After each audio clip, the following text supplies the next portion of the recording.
This is Labor Box Recording, Chapter 1: The Lone Samurai, The Life of Miyamoto Musashi by William Scott Wilson.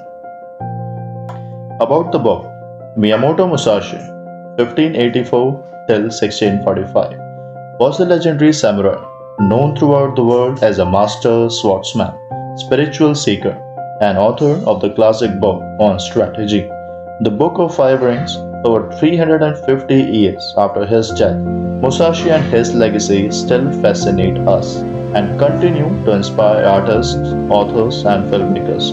Here, respected translator and expert on samurai culture William Scott Wilson has created both a vivid account of fascinating period in feudal Japan and a portrait of the courageous iconoclastic samurai who wrestled with philosophical and spiritual ideas that are as relevant today as they were in his time. For Musashi, the way of the martial arts was about mastery of the mind rather than simply technical prowess. And it is this path to mastery that is the core teaching in his Book of Five Rings. Contents: Preface, Maps, Prologue. In the first decade of the 17th century, a master of swordsmanship by the name of Sasaki Kojiro made his way down to the southern island of Kyushu and, with the permission of the Hosokawa lords of that area, established a dojo in the port city of Kokura. Kojiro had trained constantly in his art from his youth and over the years had developed a swift and subtle style that seemed to allow no difference the better swordsmen he had fought might, just before their defeat, have been deeply aware of how Kojiro's sword seemed to first arc down and then suddenly turn upward like a swallow in graceful and acrobatic flight. Kojiro became a popular teacher, attracting a number of Hosokawa samurai who admired both his technique and the fact that he had never been defeated. In addition, Kojiro's lineage as a martial artist was impeccable. And there was something else. The swords Kojiro used in his bouts was nearly his equal in fame. His weapon of choice was an unusually long sword that he carried on his back, made by a famed Byzantine swordsmith. Around the year 1334, many of the long blades surviving from that troubled time in Japanese history had been shortened to the standard of later periods, but this one had been suffered to retain the distinctive shape, size typical of that era. Because of the super talents of the swordsmanship, the equality of the steel he has used, the sword was a thing of fascinating beauty and the cutting edge, despite having been put to practical use of many times, had never even been checked. Kojiro was proud of this weapon and had named it the drying pole, perhaps because it was so long that it almost resembled the long bamboo poles used for drying laundry. It was partially because of that length that opponents were often unable to approach its owner and deliver a blow their own shorter blades. It was not uncommon during these times for bouts to be arranged between serious sportsmen who wished to prove their abilities, whether to the local lords, prospective students, or simply to themselves. Such a match had been arranged for Koshiku to take place on 13 April 1612 on Puna Island, a small island surrounded by the swift waters of the Kanmon Straits, not far from Kokura.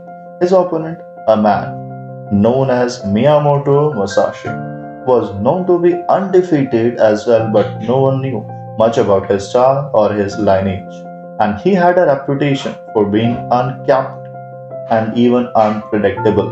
Conflicting stories circulated about the man's prowess and courage. Nevertheless, Kojiro looked forward to the bout, as it could only enhance his reputation at Kokura and possibly bring him closer to an official position with the famous Hosokawa clan.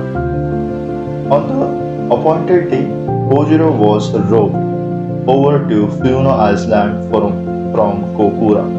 Arriving well ahead of the scheduled time, his opponent was late, but because of the man's point of departure was from a far northeasterly section of Shimonoseki, and because of the rapid and changing current in the straits, this was perhaps not unusual.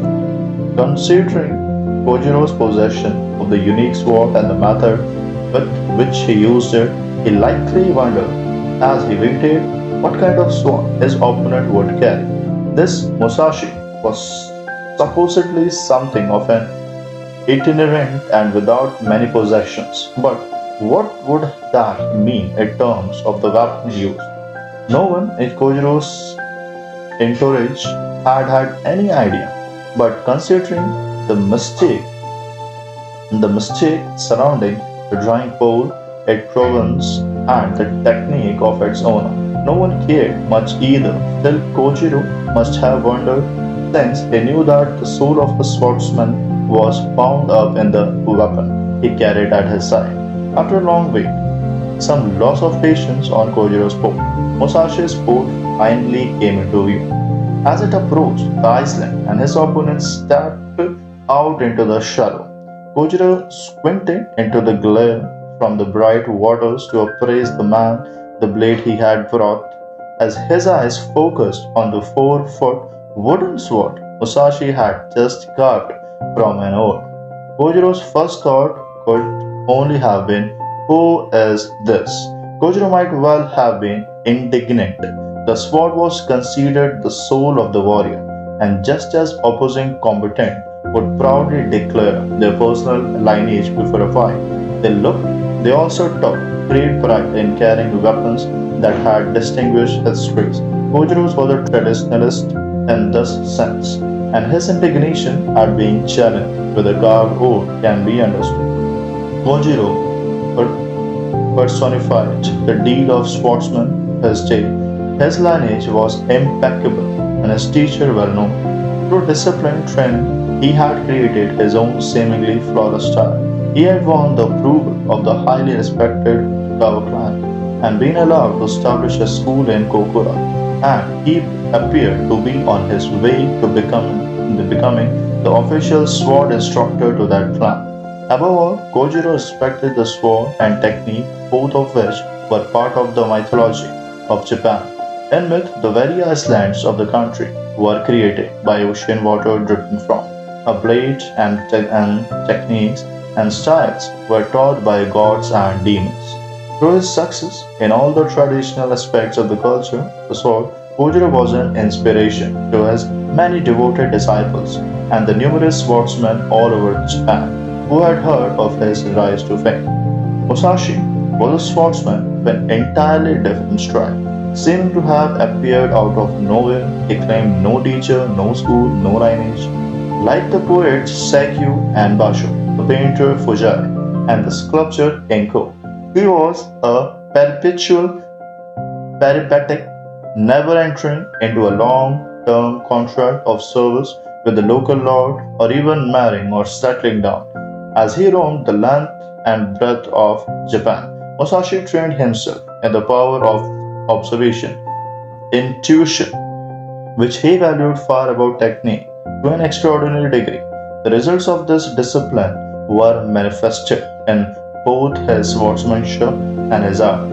Perhaps due to his preference for independence and freedom, he established no school of the martial arts, was never associated with a professional atelier. He was outstandingly talented, highly cultured, but there was something rough, eccentric at the core of his character throughout his life.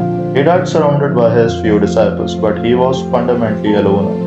Astonishingly, he rarely used a real sword. Musashi was above all a free spirit.